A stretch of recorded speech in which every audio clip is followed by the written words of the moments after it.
ఈరోజు మహేష్ బాబు గారికి ఈడీ నుండి నోటీసెస్ అయితే జారీ అయ్యాయని చెప్పేసి ఒక న్యూస్ వైరల్ అవుతుంది.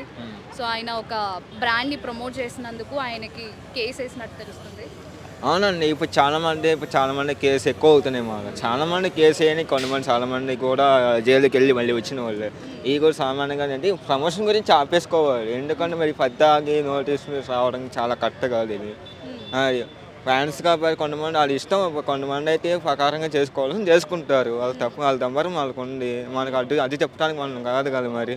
అంటే ఒక బ్రాండ్ని ప్రమోట్ చేసే ముందు ఆ సంస్థ గురించి పూర్తిగా తెలుసుకొని చేయాలి కదా. మరి అది తెలుసు కూడా చేస్తారు. తెలిసినా కూడా చేసినా కూడా మరి అలా చెప్పినా మనకు చెప్పిన వేస్ట్. మనం చెప్పే మా అధికారం మనకు లేదు కాబట్టి వాళ్ళ లైఫ్ వాళ్ళ ఇష్టం కాదు, వాళ్ళు చేసుకుంటున్నారు. ఏమో మరి పోతే ఫోన్లే మరి కేసు అయితే ఏంటి మళ్ళీ బయటకు వస్తాం కదా ఆ ప్రకారంగా ఉంటారు. అది కాన్ఫిడెన్స్ కాబట్టి కదా. మరి పెద్ద పెద్ద వాళ్ళు ఫ్యాన్స్ ఉన్నారు హీరోలు, వాళ్ళు మరి బయటకు రాకుండా ఎలా ఉంటారు. ఇప్పుడు మనం పొలిటికల్స్ నేను ఒక మధ్య తరగతి ప్రమోషన్ చేసాను అనుకో, ఇప్పుడు నేను బయట కేసు అయింది, నాకు కేసు అయితే జైలుకి వెళ్తా. నన్ను తీసుకొచ్చి ఎవరు ఉన్నారు, ఎవరు తీసుకొచ్చి ఎవరు లేరు కదా. మరి అది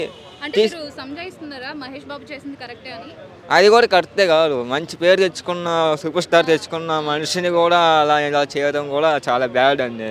మహేష్ బాబు గారే కాదు, అల్లు అర్జున్ అండ్ శ్రీలీల గారు కూడా ఈడీ నోటీసులు పంపించినట్టు తెలుస్తుంది. పంపించారు కడితే అదే చెబుతున్నాను కదా. మరి అది డబ్బుండి డబ్బు ప్రకారంగా ఏదైనా వెళ్తారు, బయటకు వస్తారు. అది ఉంది మనం చేస్తే మరి ఎవరు ఉన్నారు అని చెప్పేసి సామాన్యుల మీద ఇలా చేయడం ఎంతవరకు కరెక్ట్ అంటారు?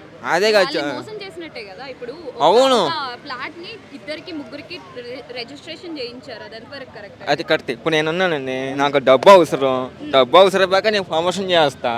ఇప్పుడు నాకు ఎవరు డబ్బు అవసరం ఉంటే మీరు ఏ ప్రమోషన్ ఏదైనా చేసిస్తారా అలా అని చెప్పేసి? అదే కదా వచ్చింది. అవునే కదా ఇప్పుడు అదే వచ్చింది గొడవ. ఇప్పుడు కేసులన్నీ అదే వస్తున్నాయి కదా. ఇప్పుడు బెట్టింగ్ అన్నీ వస్తున్నాయి కదా. మరి అదే మధ్య తరగతి చదువుకున్న వాళ్ళకి కేసు అవుతే బయటికి రాలేదు. డబ్బు ఉన్నవాడు ప్రమోషన్ చేసుకుంటాడు, మళ్ళీ వస్తాడు, బయటికి వస్తాడు, మళ్ళీ కొన్ని రోజులు ఆపుతారు, కొన్ని రోజులు ఆపింటే మళ్ళీ స్టార్ట్ చేసుకుంటారు. వాళ్ళ ఇష్టం. మనకి అధికారం మనం చెప్పడానికి నోట్స్ చెప్పడం, ఇది చేయకూడదు తప్పు, ఇది కరెక్ట్ కాదు మనం చెప్పడం మనకు ఆ రూల్స్ లేవు మన దగ్గర. మొత్తానికి మీద వాళ్ళ జీతం వాళ్ళ ఇష్టం నాశనం చేసుకుంటున్నారు. ఇప్పుడు మహేష్ బాబు ఉన్నాడు, మంచి పేరు తెచ్చుకున్నాడు, సూపర్ స్టార్ తెచ్చుకున్నాడు. ఇప్పుడు బ్యాడ్ న్యూస్ వచ్చింది. బ్యాడ్ న్యూస్ అంటే ఇప్పుడు బ్యాడ్ న్యూస్ నడిచింది.